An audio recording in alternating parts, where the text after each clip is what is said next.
కాంగ్రెస్ ప్రభుత్వమే టార్గెట్గా KTR tweet. BRS working president KTR social మీడియాలో యాక్టివ్గా ఉంటారని చెప్పడంలో ఏమాత్రం సందేహం లేదు. రేవంత్ సర్కార్ కాంగ్రెస్ ప్రభుత్వమే టార్గెట్గా వరుస ట్వీట్ల మీద ట్వీట్లు చేస్తున్నారు. నిత్యం తన పోస్టులతో ప్రభుత్వ పనితీరును అష్టదిగ్బంధనం చేస్తున్నారు. ప్రభుత్వ విధి విధానాలపై స్పందిస్తూ అధికార పార్టీ నాయకులపై విమర్శలు, అస్త్రశస్త్రాలు సంధిస్తున్నారు. ఈ నేపథ్యంలోనే ఈరోజు ట్విట్టర్ వేదికగా ఆసక్తికర పోస్టులు పెట్టారు కేటీఆర్.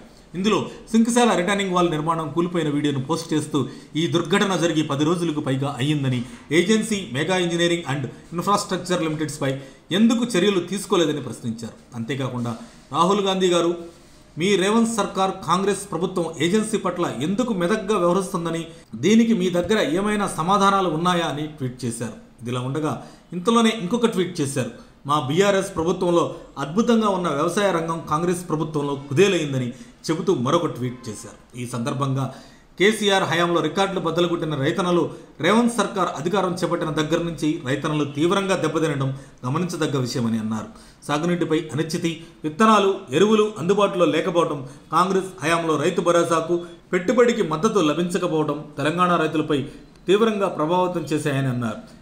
ఈ నెల 10 నాటికి ప్రస్తుత వానాకాలం సీజన్లో సాధారణ సాగు విస్తీర్ణం 1.30 కోట్ల ఎకరాల్లో జరగాల్సి ఉండగా కేవలం 65.5% అనగా 84.6 లక్షల ఎకరాల్లో మాత్రమే నాట్లు వేయడం జరిగిందని చెప్పారు.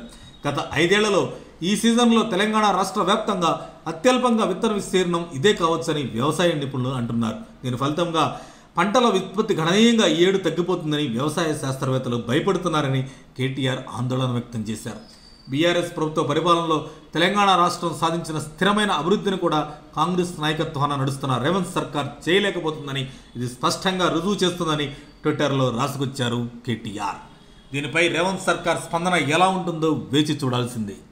మరిన్ని అప్డేట్స్ కోసం మా కాయ్ టీవీని సబ్స్క్రైబ్ చేసుకోండి. మా వీడియో కనుక మీకు నచ్చినట్లయితే లైక్ చేయండి, షేర్ చేయండి. మీ విలువైన అభిప్రాయాలను కామెంట్ బాక్స్లో తెలియజేయండి.